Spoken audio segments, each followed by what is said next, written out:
Hey guys, welcome back to my channel, and it's Deb C, and place to be, it's Deb C. Bloop, bloop, that's me. Boop, Deb C. Hey guys, happy Wednesday. I hope everybody's having a wonderful day.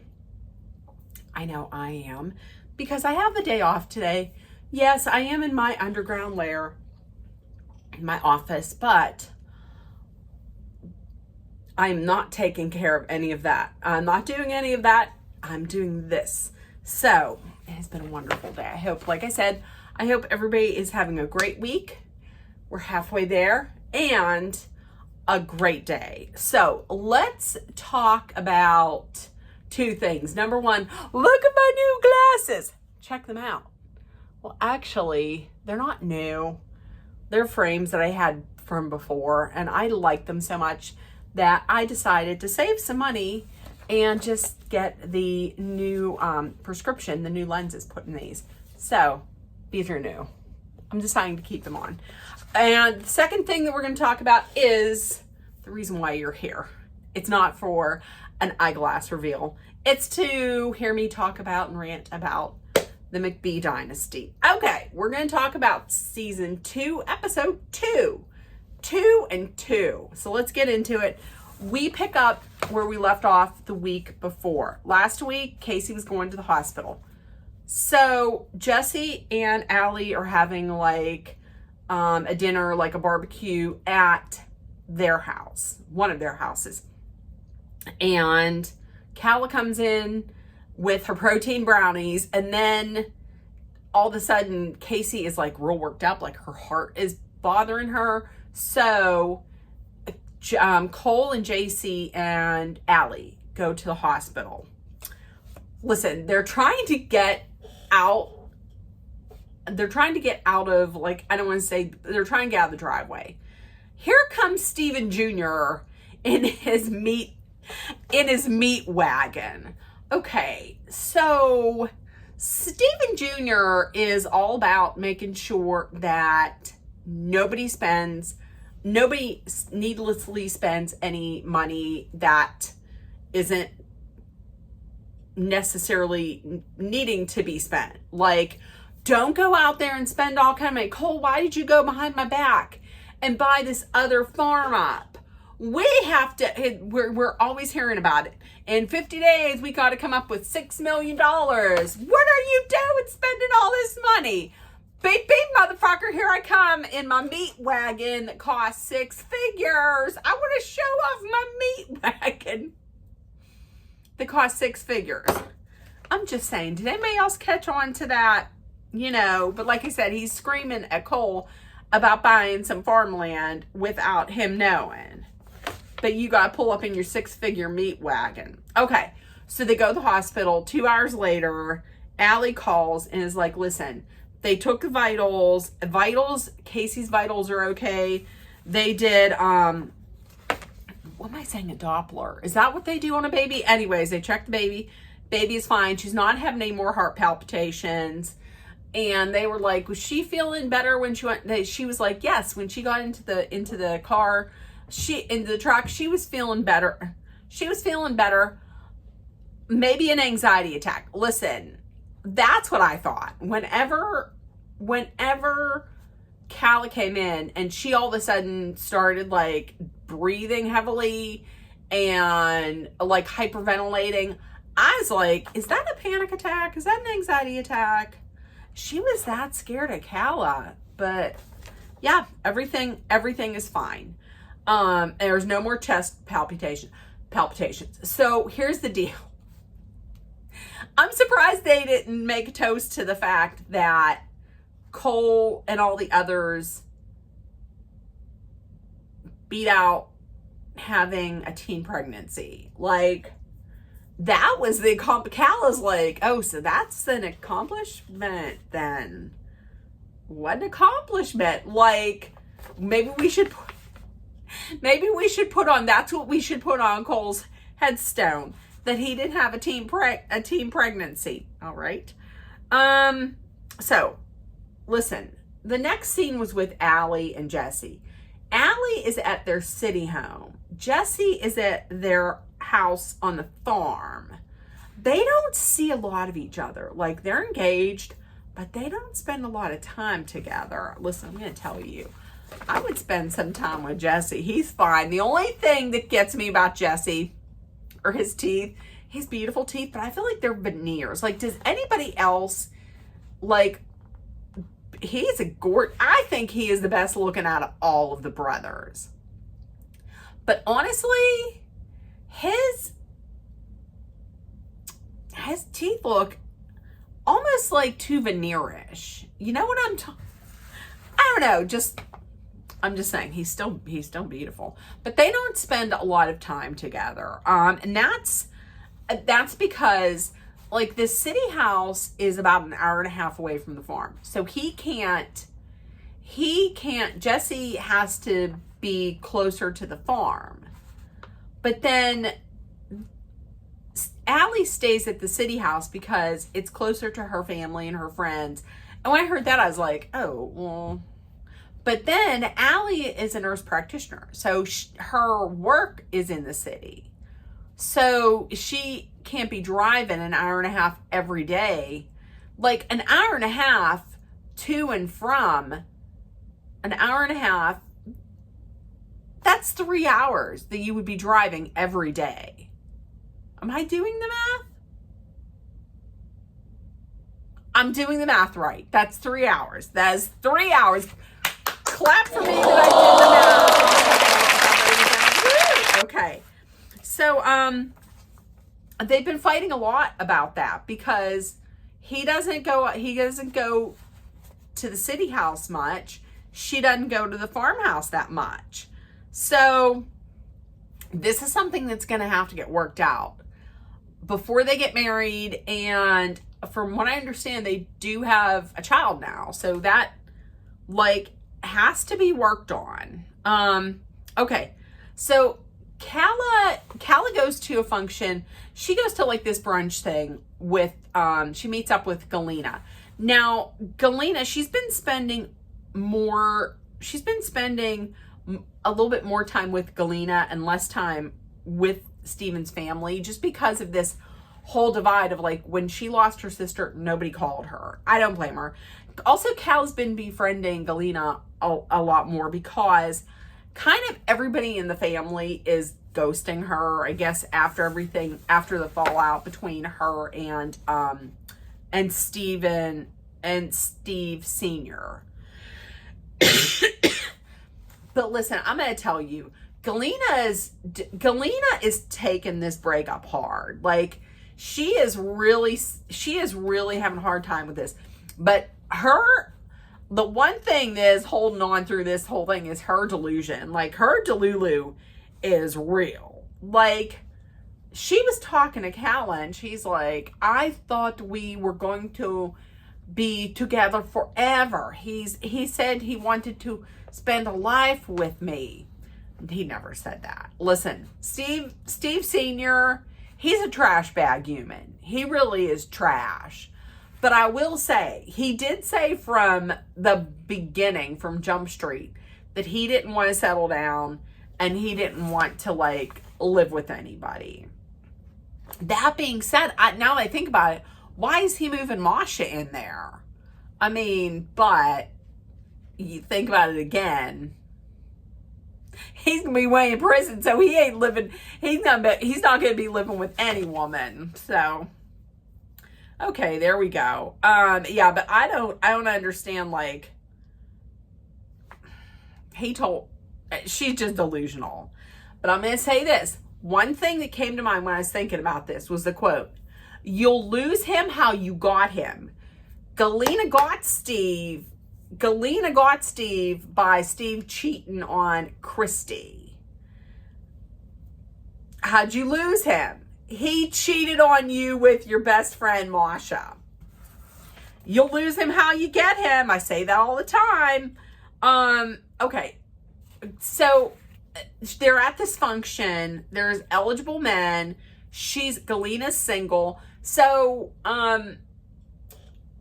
Calla was thinking, I'm going to be her wingman. She's talking her up and how brilliant she is and what a great mind she is and what a great person she is. you know, setting it up, and then take it away, Galena. Galena does nothing. It was awkward. It was so awkward. But then again, I mean, like, she hasn't had to do this because she's been living in Delulu land, thinking she was, you know, thinking she was living, you know, like this high in the hog with Steve Sr. when she wasn't. But that was awkward. That was very awkward. Okay, here's the agricultural part of Deb. This the agricultural report. Ding ding ding ding ding. Agricultural report. We're farming. We're talking about farming. We're talking about cows. We're talking about chickens. We're talking about farming. Okay, agricultural part of this. So the cows. Okay, so here's the deal. They have cows. A fence was left open. The cows got out. So now here they are trampling on the corn, eating the corn. That's not good. Stephen Jr.'s on a tear about this. Okay, because why wouldn't he be? Cole's like, in confessional, he's like, listen, Stephen thinks it was me. It wasn't me. I don't leave the gate open. Here's what probably happened. Stephen Jr. and Calla we're up here doing having Calla do some topless photo shoots, and they left the gate open because, you know, Calla doing topless photo shoots. Stephen ain't gonna be thinking, he ain't gonna be thinking with this head, he's gonna be thinking with that head. So he didn't say that, but he didn't say that's Stephen Jr. That's probably what happened. But so they get together, they meet up, they wrangle the cows, everything's cool, and they're both like, you know what? Stephen's like, you know what? We fight a lot, but we get shit done. Okay. That's the end of the agricultural report. Okay. So Stephen meets up with Christy, his mom, Christy. Let me tell you what, Christy is a baddie. Christy is a bad bitch. She pulls up in her G-Wagon. And I'm going to let me just tell you this much, though. Before we get into the worst part, before we get into the part that was the most cringiest, I'm going to tell you. So when they had divorced, her, Steve Sr. gave her a company called Lantel. And he's like, I'm going to give this to her, but she's going to run this into the ground in 6 months. Let's fast forward, because Stephen Sr. was pleaded guilty to fraud, to insurance fraud. And he could be spending some time in prison. On the flip side, here's Christy. Christy is making money hand over foot. Is that the saying? Hand over foot? She's making 3 times what they expected her to make. She's driving G-Wagons and owning Lamborghinis, and she is living her damn best life. And she's like, listen, the reason why I'm thriving and you're not is because your father has chaos. Everything that surrounds him is chaos. So that's in the company too. She don't do none of that. And here's the thing. What he likes to do is he likes to pit each of the brothers against each other. That's not good for a company. Maybe in his mind, he's like, well, if I pit them against each other, that'll just make them work more, to outdo the other. But that's not how it should be. They should be working together to make it work. Now listen, I'm going to tell you the part that got me. I'm going to put a video right in here. It's going to be a short video. Hopefully it doesn't get copyrighted or nothing. Here's the short video, and then we're going to talk. What? The fuck? Well, I had a blanket over me. What? in the kitchen, so I didn't want to like reach my arms outside, so she would sit there and spoon feed me while I was watching. Okay, so I'm back. Steven Jr. was a mama's boy, as you could see. He was a mama's boy. His mother fed him, spoon-fed him until he was 11. I don't know that I would have said that out loud. He was the story where he said that while I was sitting in the kitchen watching, what was it, Blue's Clues? Or what? No, the big Clifford the Big Red Dog. He was sitting in the kitchen. It was cold. He had his arms under a blanket. He didn't want to take his arms out because his arms would get cold. So his mother spoon-fed him until he was 11. You were 2 years away from being a teenager, and your mother is spoon-feeding you? I can guarantee you, if I would have tried that, Dolly would have said, excuse me? No, your arms aren't broke. And you can feed your damn self. And my father would have been like, if you can't feed yourself, then you're not eating, period. That's it. 11. He was 11. It stopped when he was 11. He couldn't feed himself. That's why he got them problems. He couldn't feed himself. That is ridiculous. Okay. So, listen, here's another thing. So all the boys and Jake, Jake's the farmhand, they're at Steven's house, or they're at Jesse's house. They're working on some save the dates. I don't know that I would. That's nice that they're working together. If I was Allie, I wouldn't want that. I wouldn't want that done. I would just hire somebody to do it. I mean, you're married in McBee. You can't have somebody just do that, like, professionally. Also, okay, so this is where the meat all comes in. Here's the meat. Okay, so Calla goes over to visit Casey. She just wants to check up on her. She wants to make sure everything's okay. She just wants to get to the bottom of this. Okay, so Calla visits, but Casey's like really worried about this because she says Calla's like really reactive. And I tell you, that's where the problems came in at season premiere, because she worked herself up into a panic attack. So Casey's like, yeah, I'm fine. They said my electrolytes are low, and that's why that's why that happened. I don't know that that's the case. I think she had a panic attack. And Calla had said that she was kind of waiting it out to see if Casey would talk to her about this, would bring this up, because she said she just felt like so alone, like her sister had just died. Nobody reached out to her. Okay, in the confessional, Casey was like, I didn't reach out to her because Steven told us not to reach out to her. Like, don't reach out to her. We're broken up.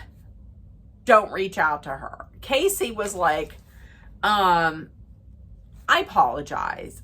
Casey apologized.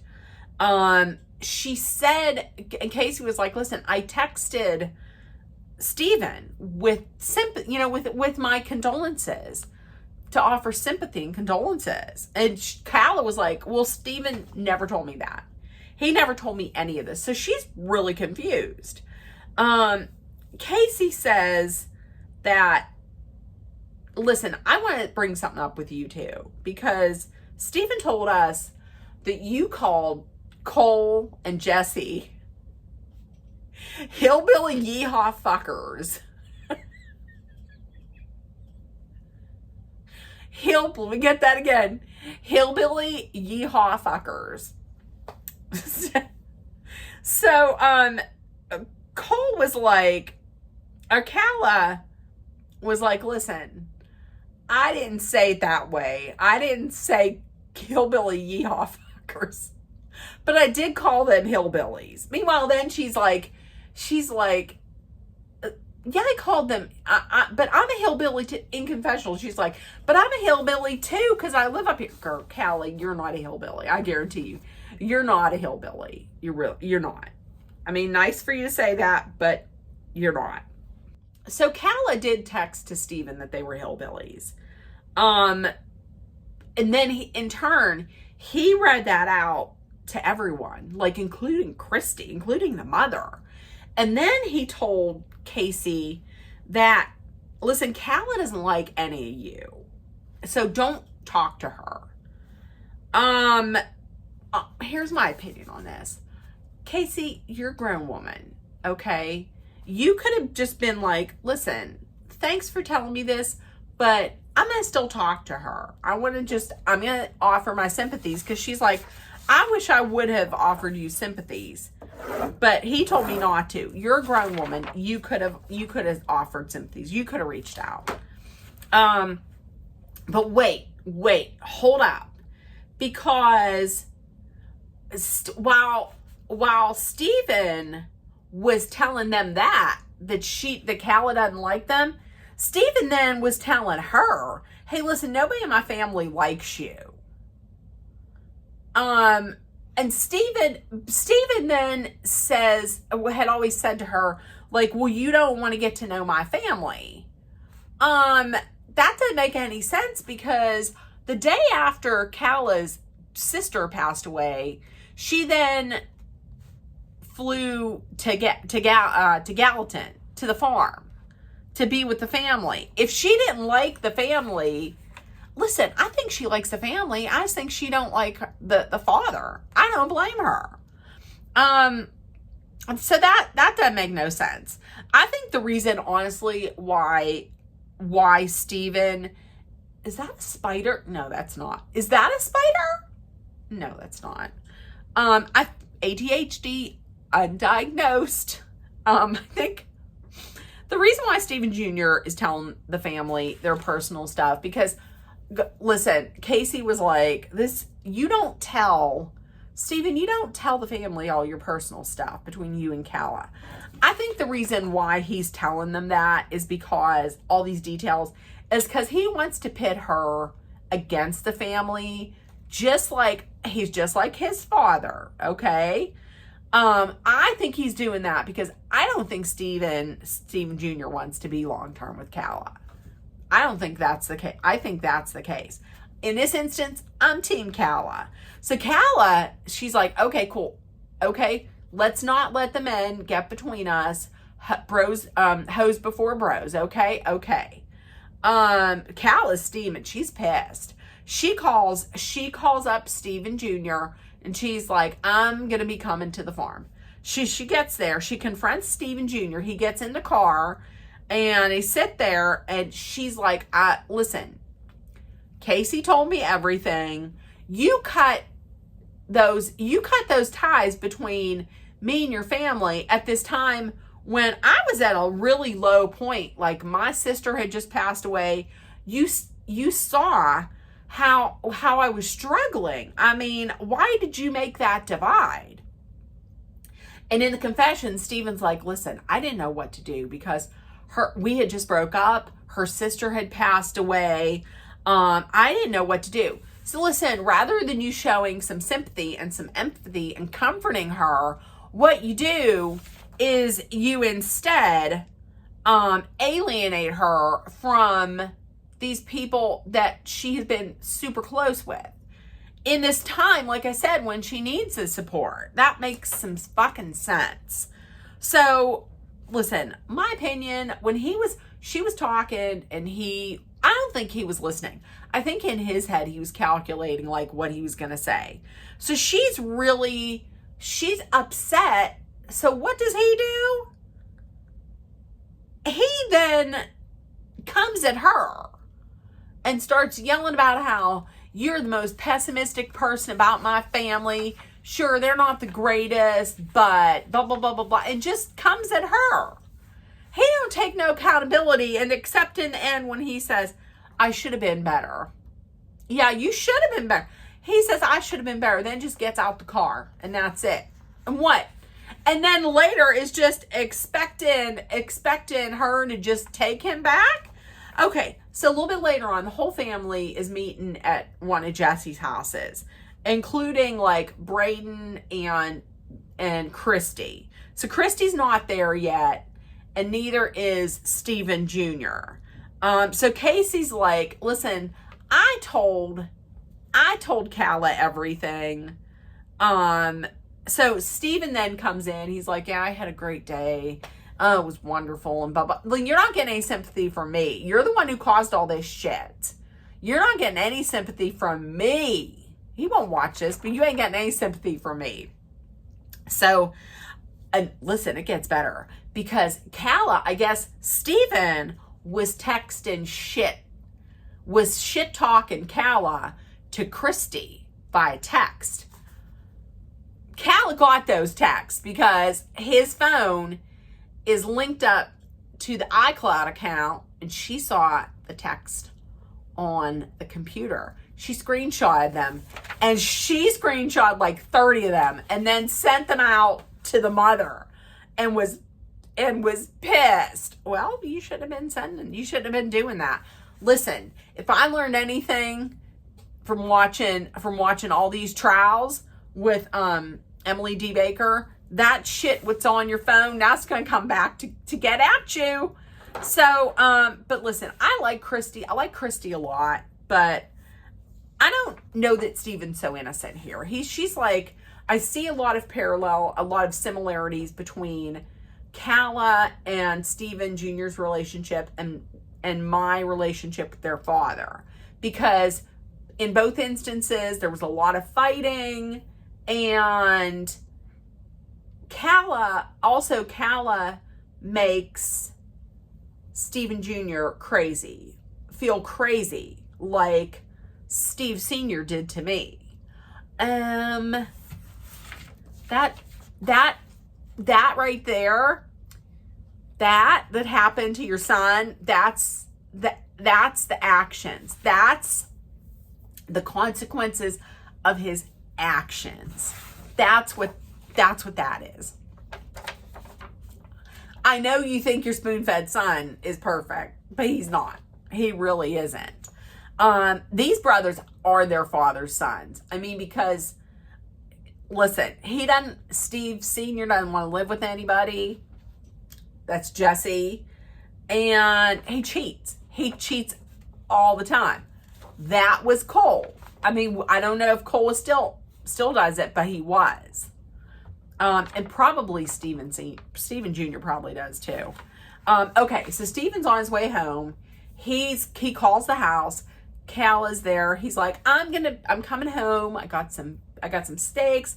I thought we could make the steaks and it would be real nice. Listen, don't try and, if you're trying to smooth things over, don't bring me some meat. I'm just saying. She's like, oh, that's nice. But I'm packing up. I'm taking the dog. Dumbass. What's that from? What movie is that from? She's like, I am going back to Dallas, and we had talked about getting an apartment. So I'm getting an apartment. I'm getting the apartment, and I'm taking Rocco because I don't want to be alone. That's one of the dogs. So she's like, I ain't gonna be here when you get home. Deuces. And then leaves. In this instance, I didn't feel bad for Steven Jr. The living thing that I felt the worst for was the dog Sitka, because she was like, oh, because she was saying goodbye to Sitka, and saying goodbye to her dog is just the worst. I felt the worst for Sitka because Sitka's not going to have Rocco anymore, and they're gonna miss Calla. Okay, so Calla is back in Dallas. So her and her friends, they're going out on the town. The brothers are going out in the town in Nashville. I'm going to tell you this. This says a whole lot about Colt. This is why I wonder if he is faithful, because his toast, a farmer farms the land, a sailor sails the sea, but a tequila glass and a stripper's ass is always home to me. Cheers. I was like, You see? That's why I question. That's why I wonder. I hope he doesn't. That's why I wonder. And yeah, so Calla Cal spilled some tea because Cal was like, listen, Steven Jr., he's not a real cowboy. He got $500,000 when it sounded like when he graduated high school. Why you gotta give a high schooler? Wow. I wonder how much the other brothers got. They probably didn't get anywhere near as much. Now listen, I agree with her friend. Her friend was like, don't take any more money from him. You get that apartment, but he better not, don't let him pay for anything. If you want to have a clean break, then you need to not take any money from him. And I completely agree. Meanwhile, in her confessional, she's like, I feel like this is a divorce, and I feel like he owes me to co-sign on an apartment. I don't think that's right. I think then you have ties to him. I think you should, that's it. I think you should, that's done. So listen, in the comments, let me know what you thought about this week's episode. Steven Jr. is trash. Trash. Okay. So in the comments, let me know what you thought. If you enjoyed this, give me a thumbs up. And maybe if you'd like to subscribe, go ahead and do that YouTube-y thing where you hit subscribe. I mean, I don't really ask people to, because if you want to, cool. If you don't, you just want to do like the freeform thing and watch every so often, that's cool too. But listen, if nobody told you yet today, you were loved, seen, and heard, please make sure that you put love, kindness, compassion, acceptance, hope, and positivity out there in the world so it comes right back at you.